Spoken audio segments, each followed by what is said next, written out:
আল্লাহুম্মা সাল্লি আলা সাইয়্যিদিনা মুহাম্মাদিন ওয়া আলা আলি সাইয়্যিদিনা মুহাম্মাদিন আন-নাবিয়্যিল উম্মিয়্যিল ওয়া আলিহি ওয়া সাল্লিম, অথবা নিন নাবিয়্যিল উম্মিয়্যিল ওয়া আলিহি ওয়া সাল্লিম আল্লাহুম্মা সাল্লি আলা সাইয়্যিদিনা মুহাম্মাদিন ওয়া আলা আলি সাইয়্যিদিনা মুহাম্মাদিন নিন নাবিয়্যিল উম্মিয়্যিল ওয়া আলিহি ওয়া সাল্লিম। এই দুরূদ শরীফটা আপনি প্রতিদিন পারলে রাতে ঘুমের আগে চোখ বন্ধ হওয়ার আগে উযু অবস্থায় 1000 বার করে পড়বেন, না পারলে 500 বার করে পড়েন, অথবা 300 বার করে পড়েন। 300 বার, 500 বার, 1000 বার যদি আপনি পড়েন, আশা করা যায় যদি আপনার আমল ঠিক থাকে 40 দিনের মধ্যে আল্লাহ রাসূলের সাক্ষাৎ আপনি পাইতে পারেন। যদি নাও পান, আমল করে যান, জীবনে এক সময় হয়তো আপনি পাইতে পারেন। হযরত মুহাম্মদ সাল্লাল্লাহু আলাইহি ওয়াসাল্লাম নামাজে দাঁড়িয়ে নাকি নিয়ত করতো না, আল্লাহু আকবার বলে দাঁড়িয়ে যেত। এটা কি সত্য? হ্যাঁ। ওই যে আমরা বুকদা দিয়া কায়দায় আগে যেটা করেছে, নাওয়াইতু আন সাল্লি লিল্লাহি তাআলা রাকাতাই সালাতিল ফজর মুতাওয়াজ্জিহান ইলা জিয়াতিল কাবাতি সাল্লাতু আল্লাহু আকবার, এই যে আরবি নিয়ত, এটার দরকার নেই। আপনি ফজরের নামাজ পড়তেছেন, যদি সুন্নত পড়েন নিয়ত করবেন আমি ফজরের সুন্নত 2 রাকাত করতেছি, আল্লাহু আকবার। ফরজ 2 রাকাত করছি, আল্লাহু আকবার। যোহরের আগের সুন্নত 4 রাকাত করছি, আল্লাহু আকবার। ফরজ 4 রাকাত করছি, আল্লাহু আকবার। এরকম বললেই চলবে। আপনার ওই নাওয়াইতু আরবিতে পড়ার জরুরত না, রাসূল এগুলি পড়েন না। মহিলা কাপড় পরা,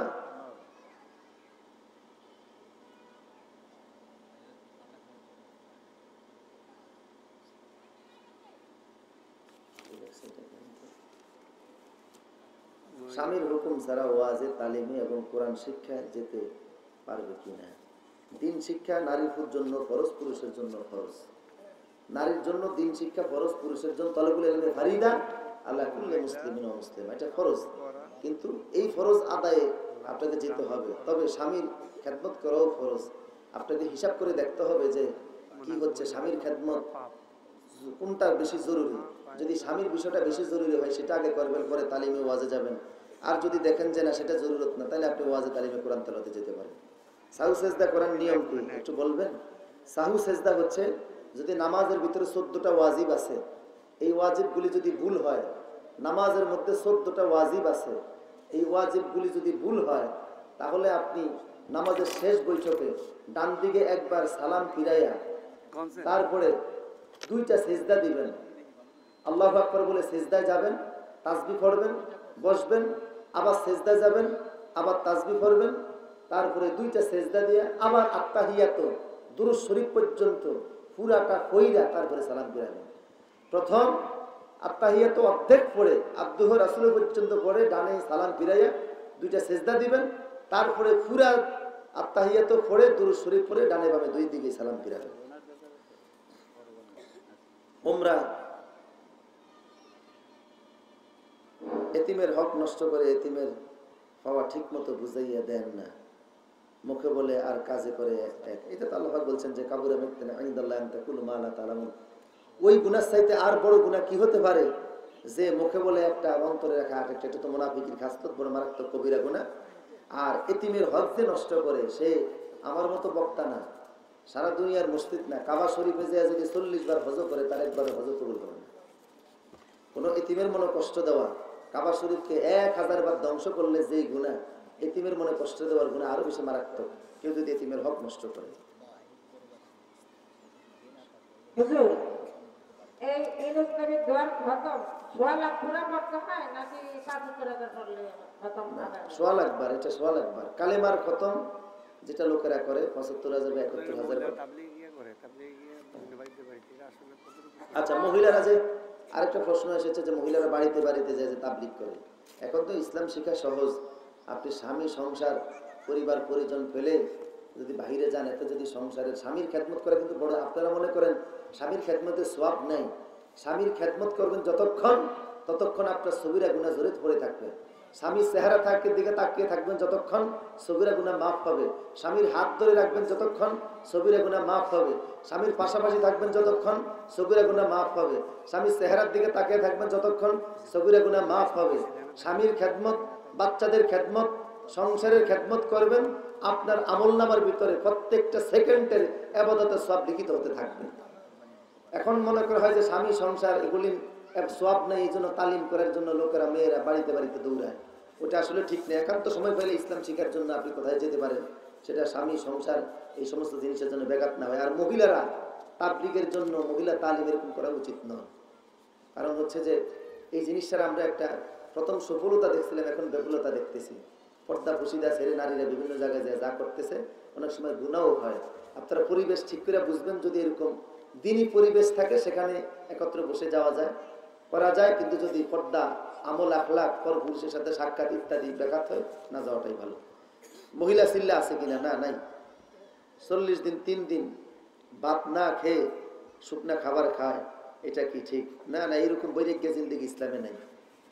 40 দিন আপনি পর্যন্ত না খাইয়া তারপরে লা রহবানিয়া তাদের ইসলামের বক্তব্য হচ্ছে ইসলামে কোনো বৈরাগ্য জিন্দেগি নাই। আপনার শরীরের হক আপনার প্রতি আছে। 3 জন সাহাবী রসুলের কাছে যায় বলছে, রসুলের সাথে আমাদের পার্থক্য কোথায়? রসুল কই আর আমরা কই? তবে আমরা একটা কাজ করব, আমরা এখন থেকে শুধু সারা বছর রোজাই রাখবো। আরেকজনে কয় আমি জীবনে আর বউর কাছে যাইতাম না। আরেকজনে কয় আমি আজ জীবনে রাত্রে ঘুমাইতাম না। বিশ্বনবী আয়েশা বললেন, তোমরা বলে রাতে ঘুমাইবা না? শুনে রাখো, আমি রাতে ঘুমাই আবার নামাজও পড়ি। তোমরা বিয়ে করবা না, স্ত্রীর কাছে যাবা না? শোনো, আমি স্ত্রীর কাছে যাই আবার আল্লাহর ইবাদত করি। তোমরা বলেছো সারা বছর রোজা রাখবা, আমি রোজাও রাখি আবার রোজা ভাঙ্গিও। তোমরা যে আমলের কথা বলছো এগুলো ইসলামে আমলে নাই। সব করতে হবে, রোজা রাখতে হবে, রোজা ভাঙতেও হবে, নামাজ পড়তে হবে, আবার ঘুমাইতেও হবে, স্বামীর খেদমত করতে হবে, আর আবার আল্লাহর ইবাদত করতে হবে। এরকম কোন বৈরাগ্য জিন্দেগি ইসলামে নেই। আল্লাহ আমাদেরকে তৌফিক দান করুন। তারপরে মহিলা জামাতে নামাজ পড়া আছে কি, জায়েজ আছে কিনা? না, মহিলা ইমামের পিছনে নামাজ পড়া বিলকুল হারাম। বিশ্বনবী খাদিজা রাদিয়াল্লাহু তাআলা আনহা হুজুরের 11 জন স্ত্রী, কোন স্ত্রীর জিন্দেগিতে নাই যে কোন স্ত্রী কোন মহিলাদেরকে নিয়ে নামাজের ইমামতি করেছেন। এটা হারাম, হারাম, হারাম। হ্যাঁ, মহিলারা পুরুষের ইমামতিতে পর্দার সাথে যদি কোনো মসজিদের ব্যবস্থা থাকে নামাজ পড়তে পারবে। মৃত ব্যক্তির জন্য খতম পড়ে, এটা কি ঠিক?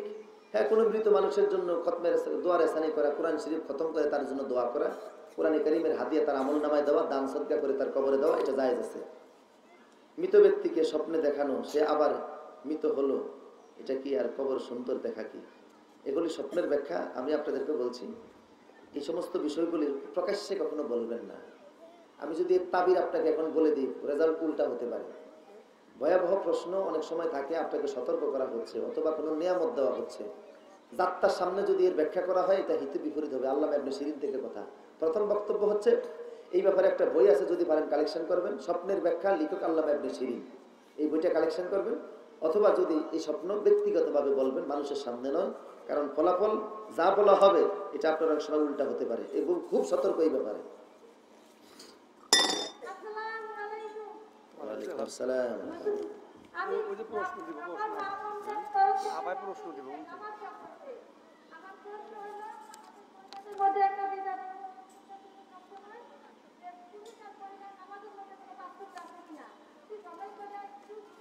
পার্থক্য শুধু এতটুকু যে পুরুষেরা হানাফি মাযহাব মতে ফিস্টিভির বিধান অনুযায়ী না।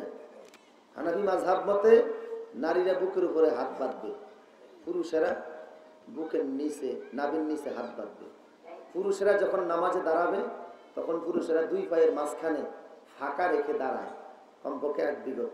নারীরা যখন দাঁড়াবে তাদের 2 পায়ের মাঝখানে ফাঁকা রাখবে না। নারীরা 2 পায়ে যখন মিলিয়ে দাঁড়াবে, 1 নম্বর নিয়ম। 2 নম্বর হচ্ছে নারীরা বুকের উপরে হাত বাঁধবে। 3 নম্বর হচ্ছে নারীরা যখন সেজদায় যাবে, সেজদা, রুকু, তাসবিহ এগুলি সবারই একরকম, কিন্তু যখন দুই সেজদার ভিতরে যখন হাতটা তাদের যেখানে রাখবে সেখানে হাতের বগলের মাছ থেকে সামান্য কিছু ফাঁক রাখবে, বেশি না। পুরুষেরা বেশি পরিমাণে রাখবে, যেন একটা বকরির বাচ্চা মাঝখান দিয়ে যাইতে পারে, কিন্তু নারীদের এই পরিমাণ না, আর একটু কম। এই হচ্ছে মৌলিক পার্থক্য, অন্য কোনো পার্থক্য নাই, সব একরকম।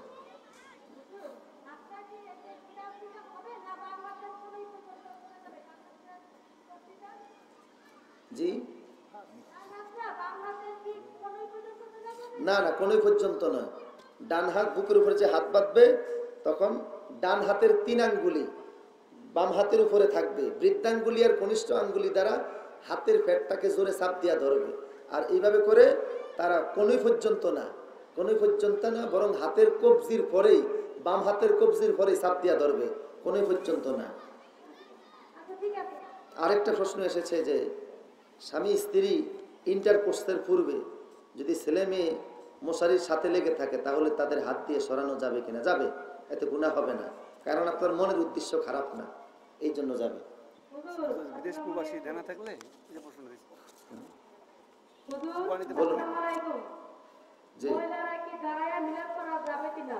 মিলাপ না না, মহিলাদের এই জাতীয় মিলাদে অংশগ্রহণ করার দরকার নেই, দাঁড়িয়ে মিলাদ করার দরকার নেই। মহিলা দুরূদ শরীফ পড়বে, মহিলারা দুরূদ শরীফ পড়বে। আর মহিলাদের মাথা নিচু করে জিকির করে রেখে যাবে না, হারাম হারাম, টোটাল হারাম, জায়েজ নেই। এই জাতীয় জিকির মক্কা শরীফের ভিতরে এরকম জিকির করতেছে, সৌদি আরবের পুলিশ ফাঁসার ভিতরে বাড়ি দিয়ে 3 মাসে জেল দিয়ে দিছে এগুলি। মহিলারা মিলাদ করতে পারবে না। না, মহিলারা দুরূদ শরীফ পড়বে, একা একা একা একা দুরূদ শরীফ পড়বে, তারা পার্সোনাল আমল করবে। বিশ্বনবী মহিলাদের ব্যক্তিগত আমলের প্রতি জোর দিয়েছেন বেশি। বিশ্বনবীর স্ত্রীরা শুধু দিন শিখার জন্য মসজিদে নববীতে যায় আলাদা বসতেন, যাতে তারা অন্য লোকদেরকে রসুলের পার্সোনাল জিন্দিগি, পারিবারিক জিন্দিগিটা কেমন ছিল এটা দেখাইবার জন্য হুজুর একাধিক স্ত্রী নিয়েছেন। স্ত্রীরা এই সমস্ত বিষয়গুলি দেখে লোকের মাঝে বর্ণনা করতেন। মহিলাদের ওই জাতীয় জিনিসের দরকার নেই। প্রবাসী দেনা থাকলে কোরবানি কোরবানি দিতে পারবে কিনা? কোরবানি হচ্ছে যে দেনা তো মানুষের থাকতেই পারে, ঋণ থাকতেই পারে। কোরবানি ওয়াজিব হয় যার উপরে জাকাত ওয়াজিব হয়, যার উপরে জাকাত ওয়াজিব তার উপরে ফিতরা ওয়াজিব, তার উপরে কোরবানি ওয়াজিব। কোরবানি 3 দিন, জিলহজ মাসের 10, 11, 12 এই 3 দিনে যদি কারোর কাছে জাকাত ওয়াজিব হওয়া পরিমাণ অর্থ থাকে তার উপরে কোরবানি। এখন এক লোক 2 কোটি টাকা দেনা আছে, 5 কোটি টাকার মালিক আছে, তার উপরে কোরবানি ওয়াজিব না? ওয়াজিব কে 5 লাখ টাকা দেনা, 10 লাখ টাকা তার মালিক, দেনা থাকতেই পারে মানুষ। কিন্তু যদি জাকাত পরিমাণ সম্পদ কোরবানির এই 3 দিন তার মধ্যে থাকে তার উপরে কোরবানি দেওয়া ওয়াজিব। শুধু দেনা থাকলে যে টাকা না থাকে শুধু যদি দেনা থাকে, ওই যে জাকাত যদি ওয়াজিব না হয় তাহলে তার জন্য কোরবানি দেওয়ার দরকার নেই। জাকাত ওয়াজিব না হলে কোরবানি দেওয়ার বিধান নেই। হযরত মুহাম্মদ সাল্লাল্লাহু আলাইহি ওয়াসাল্লাম বলেছেন, আমি যেভাবে সালাত আদায় করি তোমরা সকলে কি ঠিক সেইভাবে সালাত আদায় করো? কিন্তু আমাদের মহিলাদের নামাজ পুরুষদের থেকে আলাদা। যদি মহিলাদের নামাজ সঠিক না হয় তাহলে তারা কিভাবে নামাজ আদায় করবে?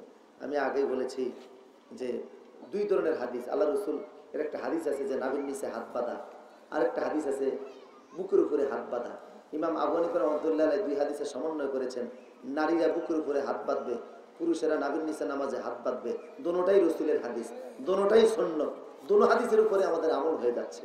সুতরাং এতে কোনো অসুবিধা নাই। নামাজের মৌলিক আর কোনো তেমন পার্থক্য নেই। আচ্ছা, এই প্রশ্ন করছিল মহিলারা কাপড় পরা পাপ, জামা পায়জামা পরা সুন্নত, পরলে আর নেক হবে, এটা সঠিক কি?